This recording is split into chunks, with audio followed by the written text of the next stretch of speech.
Yo, can y'all hear me?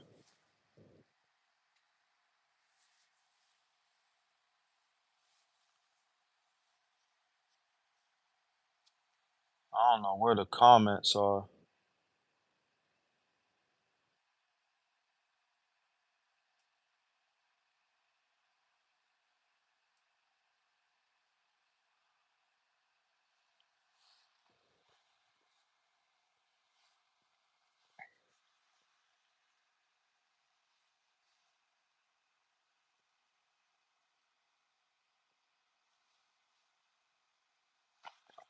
Yo, can y'all hear me?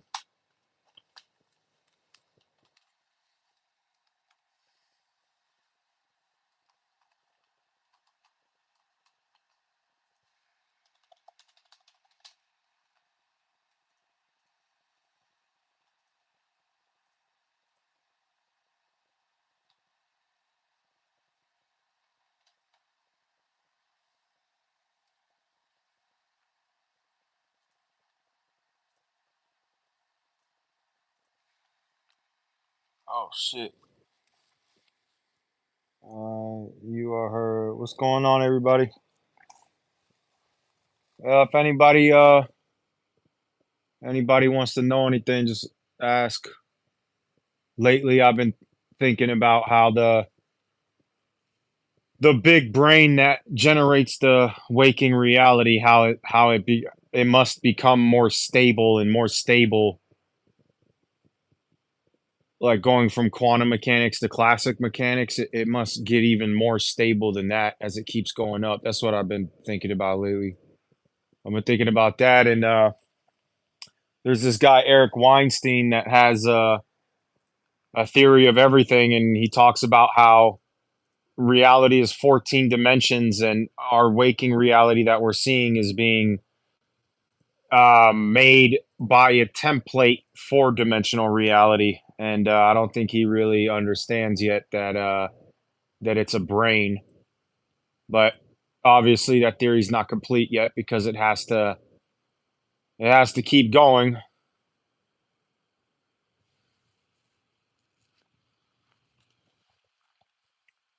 What's going on, Elizabeth? What's up, Jeff? Let me see if I'm missing something. But yeah, basically, so Eric Weinstein's theory, I finally fucking understood what he's saying because he words everything. I think he's kind of autistic a little bit, so he's really smart, but he kind of words stuff in a way where people can't understand what he's talking about. Basically, his geometric unity theory, what he's basically saying is that the mathematics show that with four dimensions, you can then create a 10-dimensional universe. So that's basically what his theory says. His theory says that our universe is like a projection off of a four-dimensional structure or universe or whatever. That's what his theory shows. It's the mathematics of how you go from 10 dimensions and how that could be made from four dimensions. So he's saying that base reality is four dimensions and we're living in a 10-dimensional basically projection off of that. What's going on, Dare? Yeah, that's what Dare. I'm talking about Eric Weinstein's geometric unity theory. He's basically saying that when the mathematics show that with four dimensions you can create a 10-dimensional external reality from those four dimensions. And he's saying that the mathematics show that you need at least four dimensions. So he's basically saying, to get our 10-dimensional reality, you need a underlying four-dimensional structure. That's basically what his theory is saying. And long story short, you know, it still doesn't explain everything because it's like, okay, great. It comes from a four-dimensional structure. Now, what does that four-dimensional structure come from? So it's kind of like, you know, the mathematics are really cool because it actually does show how it can happen, and it might be very useful for explaining how the brain generates the internal reality, but it's not. It doesn't explain everything. Definitely does not explain everything. But his theory is very interesting. Now that I get what he's trying to say, I'm gonna look a little bit more into the math of it because his math might correlate with how you go from brain to internal reality. But the problem is that if our reality is made of 10 dimensions and then there's an internal reality generated by the brain, then the brain that generated it is a 10-dimensional system. So I don't know how exactly that's gonna work. But yeah, that's basically what I've been thinking about. I've been thinking about that. I've been really trying to think about how the neurons firing in the brain, how the fuck that equals what we're experiencing. That sounds intriguing. Like inside of dreams, we can have different dimensions within it. Well, Dare, you got to think about it, Dare. You're the awareness, right? And you're in your dream, which is like basically a four-dimensional reality, right? Like it's like three dimensions of space, and then you got the time dimension. But you got to think your awareness is kind of like can kind of like shift from dream to dream. So it's kind of like what they talk about the multiverse. Like if you could go through a higher dimension, you can shift to different universes in higher dimensions. So it's like that. Yeah. So that's what I'm saying about the dimensions. It's kind of like the multiverse thing. So it's like if you really think about it, the different maps and stuff like that in your head would be like different three-dimensional maps, and then you're shifting between them with your awareness. So in some way, shape, or form, it's like you're kind of moving in another direction. Because if you're in the dream map and you just go up, down, left, right, and like stuff is going through time, that's only four dimensions. You can't fly to another map. You gotta like do some other shit where you like leave that map and then go to the other map in your brain, and that's like that movement is going out of the map is another dimension, and going into the map, it's like moving. It's like left, right, back, forward. You know what I'm saying? So it's like, oh, there's definitely other dimensions. But the question is, the question is, well, there's two questions. One question is, first of all, what the fuck is the awareness? Because that shit is insane. But the other question is, how small does something have to be to move through those other dimensions? And that's what string theory says. When the atoms, when you go really small to the quarks, the gluons, everything, it's all these vibrating strings that are vibrating in 10 dimensions. That's what string theory is all about, M theory. And Ed Witten is basically the smartest guy on the planet. He's the guy who worked a lot on string theory and made M theory, and he got the whole field of physics. He got everybody working on string theory because he did a presentation one time in front of a bunch of physicists that was so. Eric Weinstein was there. He said it was like inhuman what he did. Like what the calculations and the math that he presented were so extremely complicated and like so intelligent that they were saying like what Ed Witten presented at that whatever was like unhuman. It was like some alien shit. And it basically it was so extremely like it was so extremely like high level shit that he was presenting that it made the whole physics community basically follow his lead. So he did a presentation that was so crazy that it made everybody go, he's got to be right. And they all started working on string theory. So if that guy thinks that there has to be these 10 dimensions, because you got to remember, these guys are working with math, right? Like they're taking the mathematics of the particle and the quantum mechanical math, and they're using that math and pushing it down and down and down until it breaks. So like if the math kind of can go there, then that is a good sign that it could actually be real, that there is these 10 dimensions. And plus there's a lot of stuff with certain things having different spins that doesn't make any sense. The double slit and the delayed choice experiments are fucking crazy. Oh, bro, the delayed choice experiments, those are yeah, bruh. The double slit experiment is really fucking weird, but that you can maybe kind of have an idea of what's happening. Like maybe it's like an electrical the electron, when they fire it through the slit, let's say it expands into, they call it a wave, they call it eigenstates. It expands into a wave of eigenstates, which are vibrational modes. And so basically it's like what they say about the particle wave thing. What they're saying, first of all, the wave, when they say that the thing's going through the slit as a wave, they don't actually know if it's physically doing that. They use something called the Hilbert space, which is a mathematical, graph kind of thing that they use to describe stuff like particles. They call them vectors. Well, there's all kinds of different vectors, but in that Hilbert space is where they kind of mathematically described what that particle would have to be doing to have the characteristics it has. So the whole thing about the particle turning into a wave, that's what they think is most likely what it's doing. They don't know for a fact, but it probably is what it's doing, right?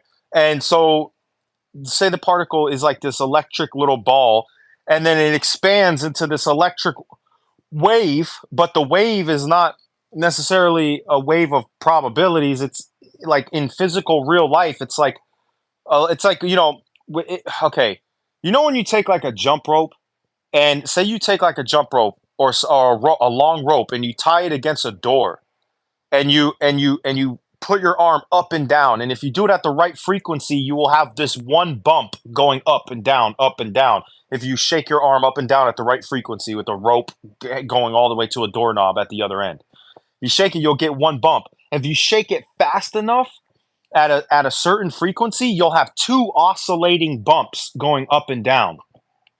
So those are the vibrational harmonics of that material, of that rope. So basically those are called eigenstates. So when you shake it, the one frequency where you can have one bump in the rope going up and down, and you shake it, that's one eigenstate. And then you shake it fast, like twice as fast or whatever it is, then you get two bumps steadily going up and down. That's the second eigenstate. So those are eigenstates. They're vibrational modes, or they're harmonics. So basically what they think is happening with the electron when it's going through that slit, they think it expands out into all of its possible eigenstates at the same time. It goes into a superposition of eigenstates. And it's basically like the one bump and the two bumps and three bumps all happening at the same time. And you can think of that kind of like, imagine like you pluck a guitar string, right? Like you go right into the middle of a guitar string and you pull it up, and now you got that first eigenstate potential, and then you drop it. So the bump should just drop down and be one bump going up, but the vibrations go and reach the end of the guitar and they bounce back, and the force isn't that you're not constantly pulling on the string. So you pull that one time, boom, the wave goes and it hits the end of the guitar string and then bounces back, and it creates this like crazy fucking, like the sound of a guitar, but it's like a combination of different frequencies clashing. So just think of it like a fucking vibrating, the particle expands into this vibrating string like thing that's like shaking like a guitar string. And then what I think happens is that wherever, because you got to remember, it's all like glued as one unit, right? Like the electron is all like electromagnetically or whatever, like it's one thing, but it's made of things that could be broken apart, but it's all like set up like a magnet. It's all like one thing. So if you stretch it out, it wants to pull back into itself because it's all like electromagnetically one thing. So when it expands into that, this is what now I'm just talking about what I think. I think when it expands out into that eigenstate, like that guitar string vibrating, it goes into that particle, which is a ball, goes to whatever. When you're not observing it, it expands out into that guitar string kind of thing, all over the place. And then when it hits the wall, wherever it is most electromagnetically, the highest point of electromagnetic like spike of the location of where it hits the wall, it all collapses into that one point because it needs to, it can't, it can't stay separated once it makes contact with something because it's a, like electricity. So it can expand out until it makes contact with something that's like, you know, it makes contact with another electromagnetic fucking thing, and then it all needs to collapse in because it's like magnetic basic. I don't know how to explain. It's like a fucking, I have it in my head perfectly how I would think it works, but explaining it is hard. It's kind of like, it's kind of like if you have an etch a sketch. Remember like the etch a sketches where you make all the, you draw the stuff on the etch a sketch and then you shake it, and you know how like the etch a sketch, the stuff in there is magnetic. Like that's how Etch a Sketch works. It's a magnet that you're moving around, and there's like magnetic, like whatever the fuck is in there that it pulls the little like sand or whatever the fuck's in the Etch a Sketch, lead sand, and it makes it draw it. So imagine you made a line with the Etch a Sketch, and then you put a big magnet right in the middle of the line. It's gonna pull all of the Etch a Sketch stuff into that magnet. So that's what I'm saying. So the particle expands out into that little wave because it's not interacting with anything. It could freely kind of open up. But then the second it hits something, it's like that putting a magnet on Etch a Sketch. It just pulls everything to that one spot, wherever it makes contact first or whatever. That's what I think's happening with the double slit experiment. So the many worlds interpretation about it, it's like a particle in all these different universes. That's basically, they're starting to, physics is starting to walk away from that. They're starting to think that that's really not it. Why not astral project at will? Why not sleep consciously every night? Well, astral projecting at will is kind of a,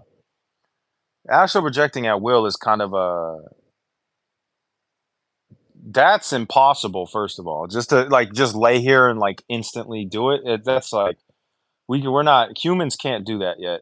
But why not do it every night is because when you start doing it a lot, you don't want to do it anymore because you want to sleep. You'd rather sleep instead because, you know, when you're constantly aware, like say like every night you go to sleep and you're aware of like two of your REM cycles, your sleep starts to get fucked up. It will start to get fucked up. Your brain needs to be unconscious when you go to sleep. I don't even know how the fuck it's even possible for humans to become conscious when they're sleeping in the first place. I'm not sure exactly why that's even allowed to happen, but it is, and you could do it a lot.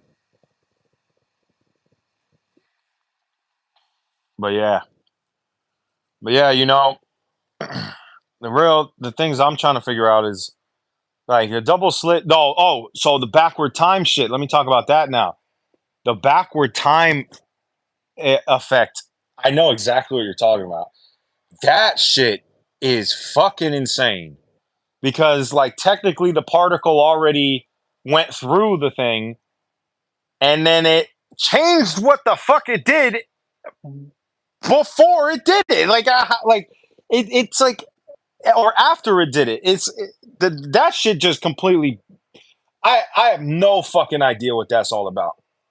Like I'm not gonna lie to you, bro. Like I don't even have any idea how the fuck that's happening. I have no idea what that is. That is like, that just goes to show you, you know, when I think who said this? Somebody said, I think it was Richard Feynman or something like that. He said, if you think you understand quantum mechanics, you don't understand quantum mechanics. And then who was it?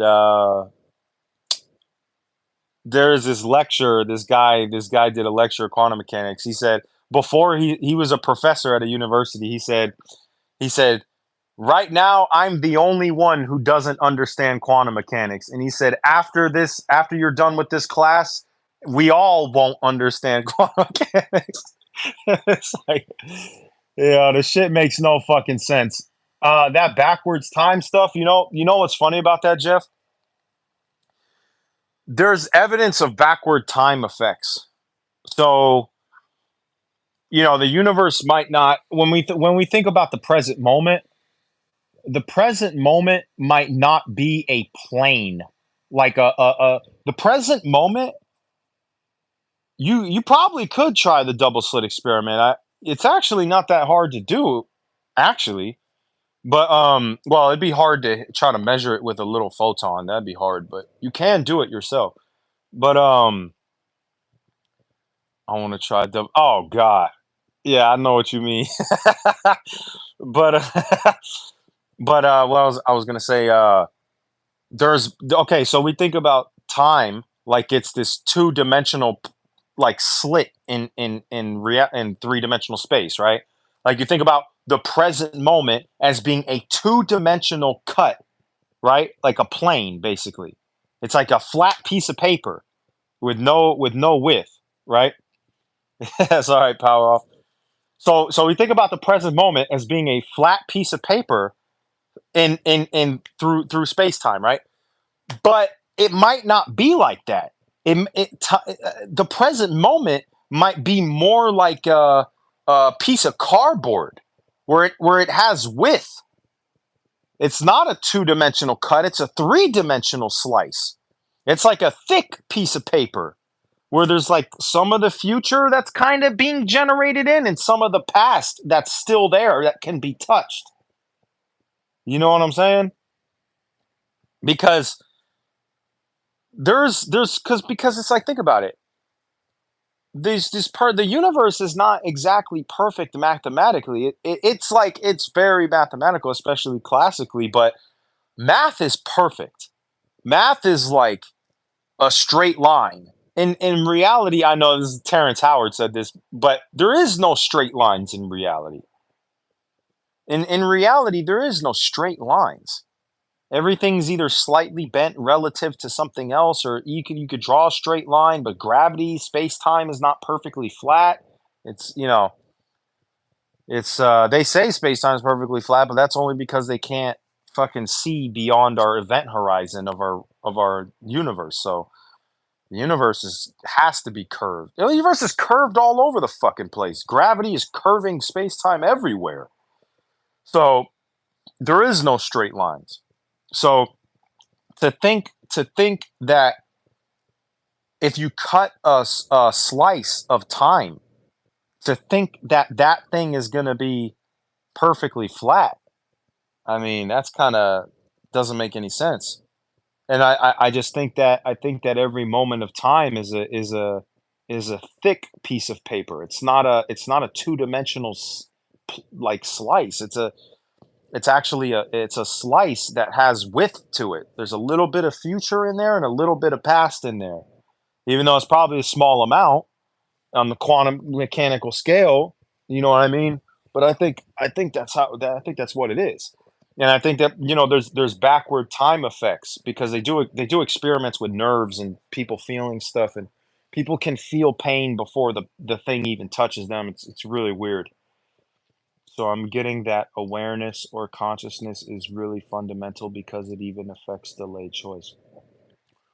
Well, the delayed choice might not have anything to do with, well, everything is consciousness and awareness, right? Like that is, I don't think that you need consciousness. I don't think that you necessarily need to bring awareness into the equation of the backward time effects. I think it could be explained by thinking of space time, every moment of space time as being that present exact moment and a little bit of the past and a little bit of the future. If the system works like that, where you have no choice, when you cut a moment of time, you have absolutely no choice but for there to be a little bit of the past in that slice and a little bit of the future in that slice and the present current state. You know what I mean? So I think that if the system operates like that, you could make a choice that affects the past.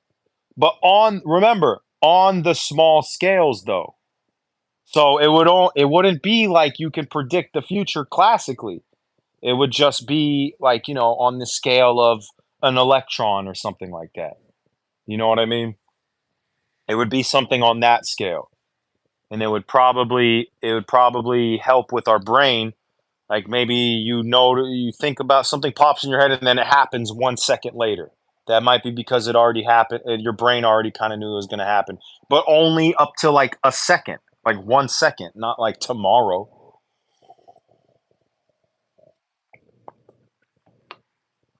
Because because when you start getting more classical, it becomes harder to predict.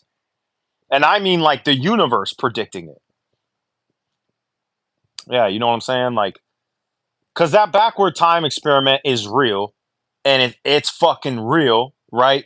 Like, it's real. That shit went back and changed what it did after it already fucking did it. So there's got to be something where it can kind of go back in time a little bit and change its current state. So it has to be that it's doing something where it's going back in time and changing its state. So what does that mean? What does that mean? That means that the particle is not a point, but it is a line. It's a line. That means that the electron passing through the slit, we can't see the fourth dimension, but in the fourth dimension, it is a line going through time. And when you do something, it affects the back end of that line and changes the whole property of the line up to the present moment. That shit happens in my dream. I could dream about random mundane events, weeks or even years. No, that's not happening. It's not gonna be years in advance. It's only on the electron scale, only on the really small scales. And remember what I was saying about how your changes with observation supposedly. Yeah, but observation in physics experiments is hitting it with a photon. That's what observing something is in physics. It's hitting it with a photon. That's what observing is. So when they talk about observers in physics and quantum mechanics, they're talking about all they're talking about is hitting the thing with a photon. That's what they're talking about. Now there's debate whether does the photon have to enter the eye of a conscious being for it to work? But they don't think so. They think it's just the photon hitting the it's just the photon hitting the electron. That's so when they say when you don't observe the electron, that means when you don't hit it with photons, they're doing it in a dark room. No, no, you shoot photons from a light. Like you take a picture, like when you take a picture in the flash of the camera, or if you turn on the lights in your room, you know what I'm saying? Or they basically can shoot it with photons like a laser. So that's what they mean by that. So that's what they mean by observing something in physics. When they talk about observing something, they're not talking about when you look at it with your eyes. They're talking about when you shoot it with a photon. Because to see it,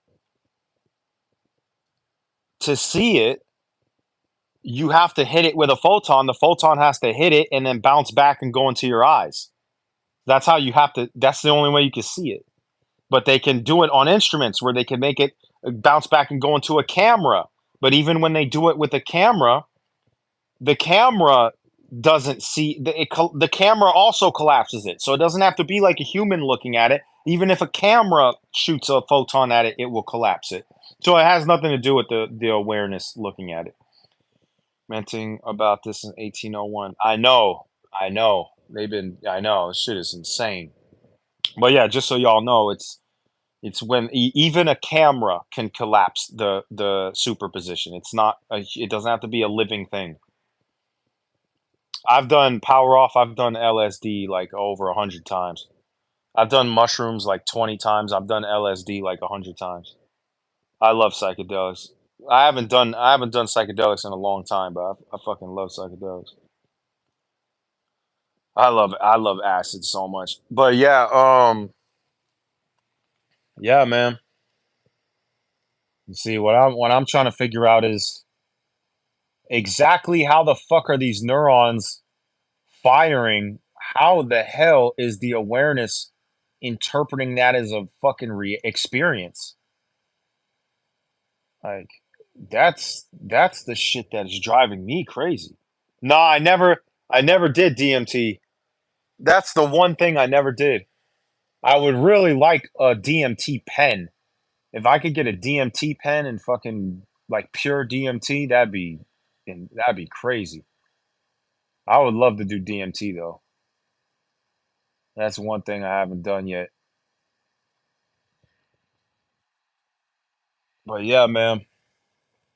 So yeah. So all that being said, that's why I keep talking about trying to figure out what the fuck the neuron how the neurons are, because I'm really interested in awareness. Like I see all the physics. I looked at all the physics. I understand what the fuck is going on to a certain extent. I don't really understand string theory completely, but like I get generally what's going on in the universe. And the thing that I'm mostly interested is like, okay, that's fine. The fucking thing's doing this, and the electricity are going through the neurons and the microtubules, but how the fuck is the awareness taking that information and experiencing it? You really think consciousness ends with the body? Have you researched anything? No, no, I don't think consciousness ends with the body. I think consciousness has nothing. Consciousness is not coming from the brain. The brain is just kind of like a processor. No, I think the awareness lives forever. I think you live forever after you die. I think you exist for eternity. But the question is like the question is like some dude discovered that you can hit DMT and look into a different. I know I saw that, and yeah, they're like staring into the laser that's up against the wall or whatever, and they're saying they can see codes and shit. I don't believe that. I think that what they're seeing is just what the average brain will generate when it sees that laser when you're on psychedelics. So like when you look at an illusion, most people will see the illusion. So I think that that laser thing where they're on psychedelics is basically just like an illusion that the common person will see. Most people will see if they take psychedelics and look at that laser. I don't think there's actually codes like that.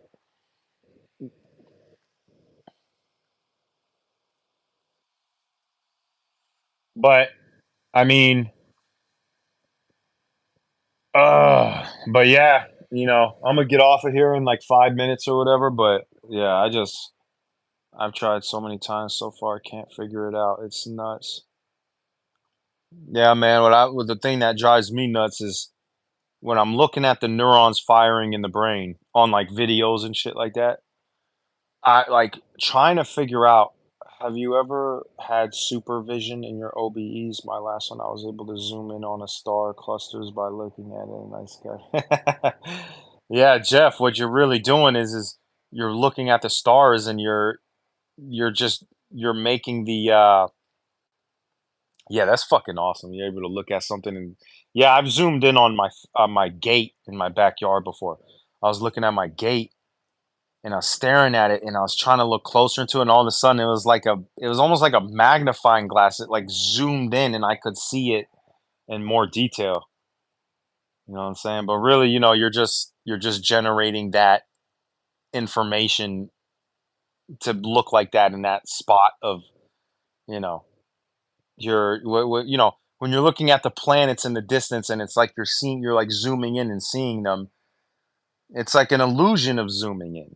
It's really you're just creating the pixels in your vision in that specific location in space in that astral projection to look a certain way, you know?